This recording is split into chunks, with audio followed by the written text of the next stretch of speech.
Assalamualaikum warahmatullahi wabarakatuh. Nama saya Arif Kurniawan Saputra, NPM 21210201446. Di sini saya akan memaparkan materi tentang khitbah atau lamaran. A. Pengertian khitbah. Khitbah secara bahasa adalah melamar seorang wanita untuk dinikahi, sedangkan secara istilah atau syarah adalah pelamar berusaha untuk nikah dengan cara melamar seorang wanita. Khitbah kurang lebih artinya meminang adalah menyatakan untuk menikah dari seorang laki-laki kepada seorang perempuan dengan perantara seseorang yang dipercayainya. Ulama kontemporer Wahab Az-Zuhaili mengatakan bahwa khitbah adalah pernyataan keinginan dari seorang laki-laki untuk menikah dengan wanita tertentu. Lalu pihak wanita memberitahukan hal tersebut kepada walinya. Ada kalanya pernyataan keinginan tersebut disampaikan dengan bahasa jelas dan tegas. B. Syarat-syarat khitbah ada dua macam, yaitu A. Syarat mustahsinah. Syarat mustahsinah tersebut adalah yang pertama, mengerti dan pernah bertemu atau melihat calon mempelai perempuan. Yang kedua, wanita yang dilamar hendaknya sejajar dengan laki-laki yang melamar. Yang ketiga, melamar wanita yang jauh hubungan kekerabatannya dengan laki-laki yang melamar.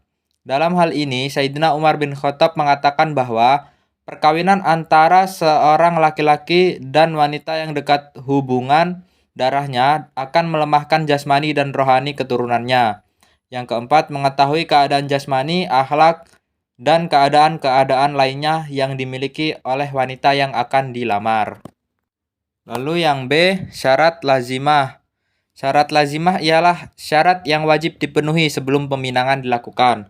Sah tidaknya peminangan tergantung pada adanya syarat-syarat lazimah. Syarat-syarat tersebut adalah pihak perempuan diperbolehkan menerima maupun menolak laki-laki yang melamarnya. Ketika melamar, ada baiknya jika calon perempuan ditanya dan ditunggu jawabannya terlebih dahulu. Hal ini bertujuan supaya tidak ada paksaan yang terjadi dalam proses khitbah tersebut.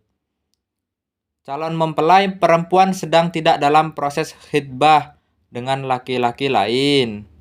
Contohnya seperti perempuan yang habis dicerai, laki-laki yang habis dicerai mantan suaminya, itu harus menunggu masa iddahnya dulu. Hal tersebut berdasarkan kepada sabda Nabi Muhammad SAW, seorang laki-laki tidak diperbolehkan melamar seorang perempuan yang sudah dilamar oleh saudaranya. Selanjutnya, tidak diizinkan melamar perempuan yang sedang berada dalam masa iddah. Perempuan yang sedang berada di dalam masa iddah atau baru saja ditinggal mati atau diceraikan oleh suaminya mempunyai waktu jeda yang tidak dibolehkan menikah lagi. Apabila masa iddah belum selesai, maka pihak laki-laki harus menunggu dulu dan dilarang melamarnya secara terus terang. Yang terakhir, memilih pasangan sesuai dengan ajaran Rasulullah. Entah itu laki-laki maupun perempuan harus memilih pasangan yang dilihat dari agamanya. Baru setelah itu bisa memilih pasangan berdasarkan ketampanan, kecantikan, keturunan, dan juga hartanya. Yang C, batasan khitbah. Khitbah merupakan salah satu tahapan sebelum pernikahan, namun tidak termasuk dalam pernikahan itu sendiri.